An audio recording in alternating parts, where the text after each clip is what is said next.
So you signed. It's 91, so that's 23 years ago. It just means that you look younger. What was the bonus for back then? I ended up in the 4th round. I signed $110,000. It's not bad. Yeah, not bad. I got my street paid for. That's now my question is. That also is 99% will never experience this kind of a check in life. Right. What are the? Obviously, you got mom and dad telling you to be careful, save this. But what was the first purchase or two? You could buy something without worry. Yeah, I did. I'm a conservative guy, so it wasn't like I went on a crazy streak. I bought a car. First thing I got was a car. It was an Acura Integra. Right. That's what I wanted. I was 17 years old. I didn't either like some big Benz or something. I hadn't made it yet. Like we just got drafted. Big. That's part of what got you there. That attitude right there. Right. So that's part of the other. And my dad was he let me. He taught me a lot. How to do things the right way. Well, if you're drafted in the NBA, percentages say you're going to make the NBA. If you're drafted in football, percentages say you're going to make it in football. Right. If you're drafted in baseball, the percentages say you're not going to make it. Yeah. It's an interesting. For sure.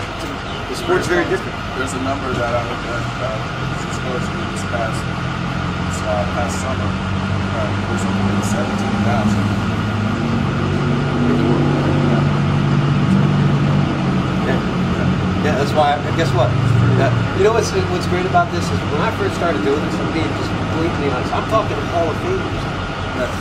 Some of them get caught up in the lifestyle. No matter who you are, and some of them stay humble till their 70s, to their 80s, to their dying day. The humble ones, right? In my opinion, have an easier life because I'm interviewing all different ages. Right. But you sit here and know you're one of 17,000. There's 300 million Americans. And we're pulling from Dominican, Mexico, Puerto Rico, anywhere we can find town. So my whole point is that's why I have a job. Because if people didn't want to hear this, right, they go, oh, me. But that leads me to a question. When you graduated from high school, how tall and how much did you weigh? That's important because... Yeah, it's funny. I was... like 5'6". Oh! 155. Straight up.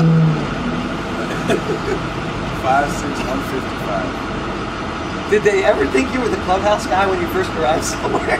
I did hear stories afterwards that this guy was right off the bat. I think I looked ridiculous. And all these giants walking around. I didn't get With his right arm. His right arm separates.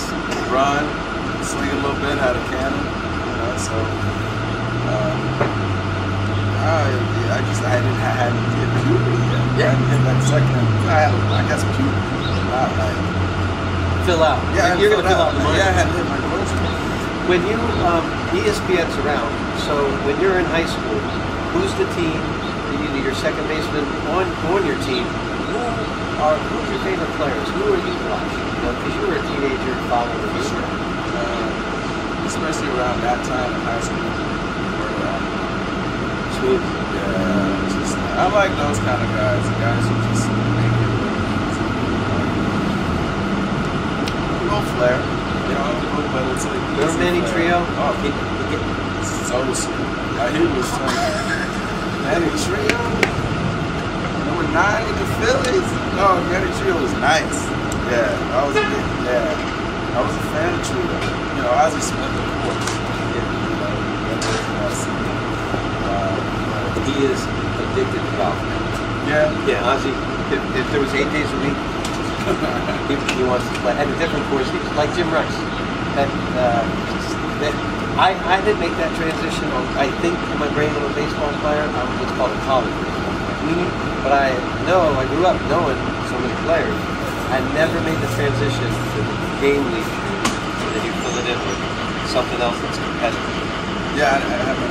Still baseball. You get sent away from home. You left, you gave mom a hug. Where'd they send you? Arizona. Arizona. Really? Yeah. Not bad. I was ready to go. Couldn't wait.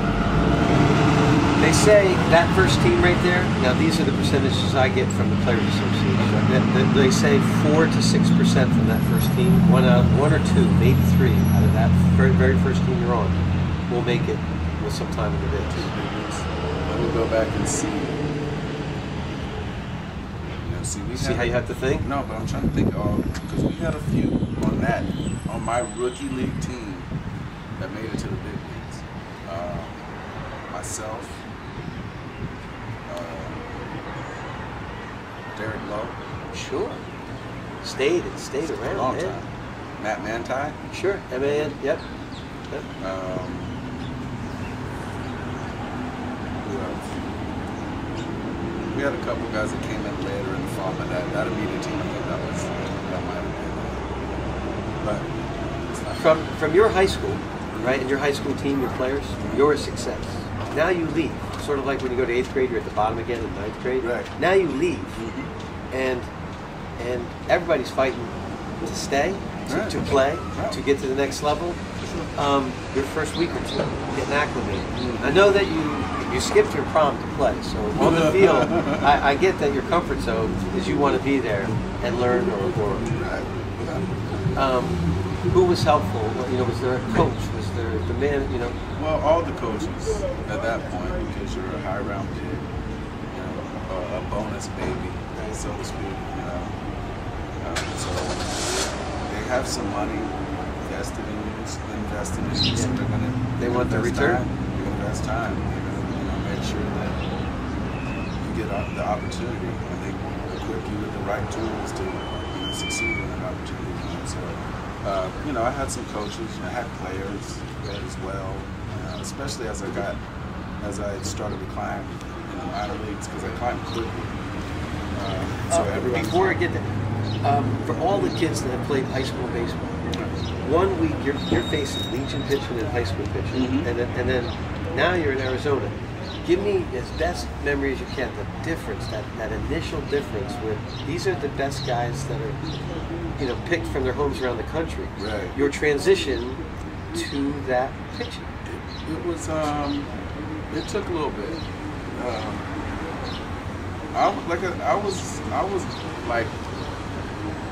think part of the reason I was drafted so high is because my game was a bit more polished. Okay. Are you telling me smooth? Well, I think that relayed, but I mean just as far as like some of the things that they were teaching when I got to rookie ball, right? I already knew. I was already working on it. My older brother played minor league baseball as well. He did? Yeah, so he played a few years. Okay. And, so him and his buddies, they'd come back and work, and I was already slinging wood.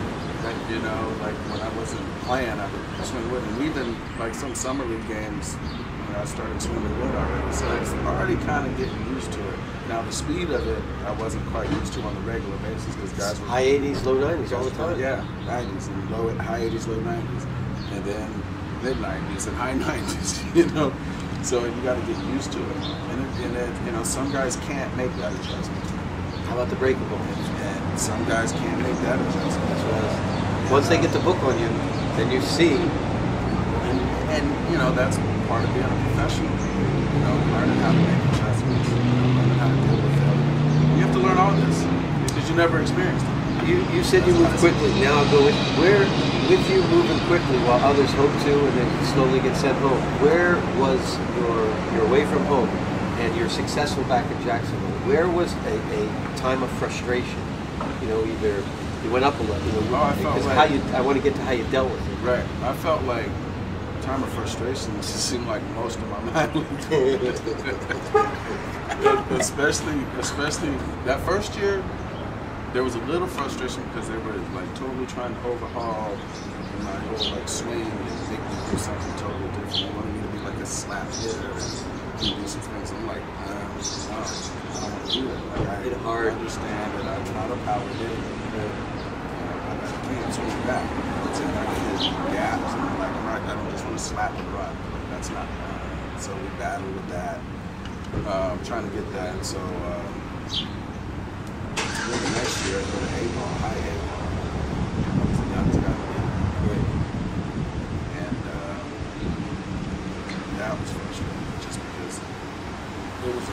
was a tough league. It's the highest A-ball league. Where'd you go? Carolina League. Oh, you came back towards home? Yeah, I was in Carolina, so I was in Hampton, Virginia. Sure. Hot. Yeah. Different hot than Arizona. For sure. Arizona's ridiculous. But youngest guy in the league, and just really first time for a lot. It's the first time seeing pitchers I've never seen. I've never seen a sinker before. I've never seen a split finger fastball. So I kind of saw a slider a little bit. You were going to learn quickly what that was. And then having to play every day, 140 something games. How was your weight that summer? Did you keep it on? Oh no, I dropped. I mean, I did okay because they had us working out. Okay. But I dropped a lot of weight towards the end of the season. It's just normal. You have to learn and adjust, and your body's got to get used to it. And you figure it out. What do you say to the kids that are in the minor league system now? Because they got those eyes of hoping Double-A, Triple-A, we call. You've been there, done that.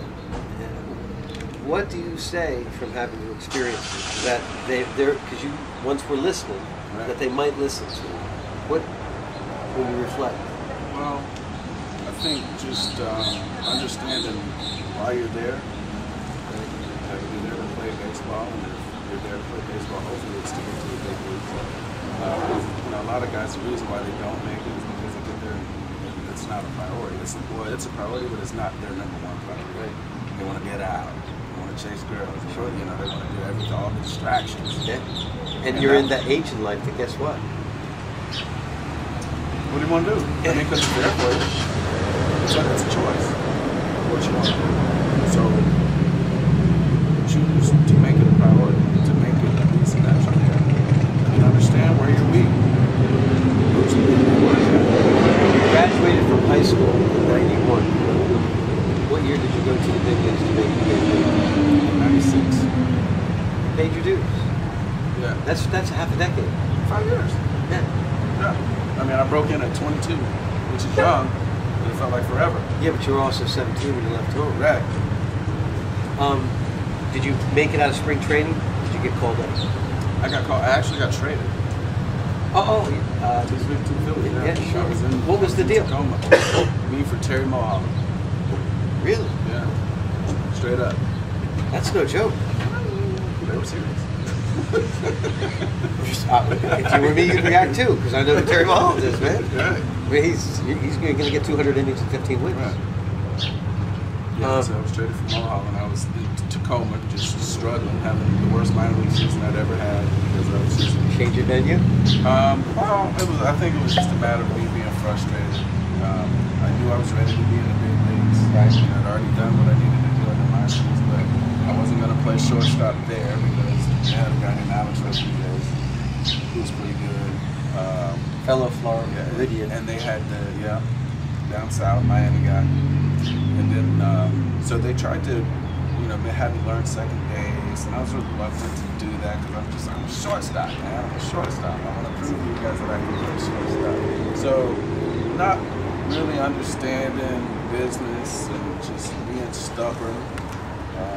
But you got to be a little stubborn. You got to stick to your guns, man. If not, you might not have been traded and been given the opportunity. Actually, it's self-confidence. It's confidence. It's a matter of confidence, but you got to be stubborn too. Because sometimes you're gonna have like the first hitting coach he tried to make me get slapped. Because his brain looked at you. Yeah, little guy, he gets that in the third, and